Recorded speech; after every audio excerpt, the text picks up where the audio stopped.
আসসালামু আলাইকুম। এসএসসি ২০২৫ তোমরা যারা ফেল করেছো তারা ভাবতেছো তোমাদের এখান থেকেই শেষ। আমি মনে করি তোমাদের এখান থেকে শুরু। আল্লাহ সুবহানাহু ওয়া তাআলা তোমাকে আরেকটি সুযোগ দিয়েছে নতুনভাবে ঘুরে দাঁড়ানো। তুমি যে ফেল করেছো, আমার এরকম অনেক দেখা স্টুডেন্ট আছে, ফ্রেন্ড সার্কেল আছে, ছোট ভাই বড় ভাই আছে যারা এসএসসিতে ফেল করেছে এবং খারাপ রেজাল্ট করেছে। তারা মান উন্নয়ন এবং আবার পরীক্ষা দিয়ে তারা জীবনে অনেক ভালো এক জায়গায় আছে, ভালো জব করতেছে, ভালো ভার্সিটিতে পড়তেছে। এরকম অনেক আছে আমার দেখা।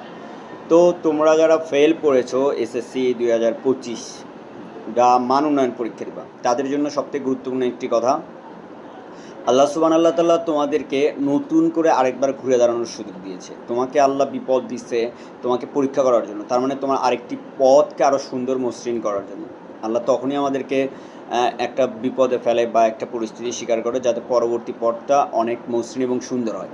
তাই আমার রিকোয়েস্ট, তোমরা নতুনভাবে শুরু করো এসএসসি ২০২৫, নতুন একটা প্রিপারেশন নাও, নিজের পড়াগুলোকে এখন থেকে গুছায় নাও, এখন আর সময় নষ্ট করো না। পরবর্তীতে আমি একটা ভিডিও দেব তোমাদের সিলেবাসের সম্পর্কিত, কিভাবে পড়তে হবে, কিভাবে গাইডলাইন দরকার, পুরো ডিটেলস আমি আমার আরেকটি ভিডিওতে বলে দিব ইনশাল্লাহ।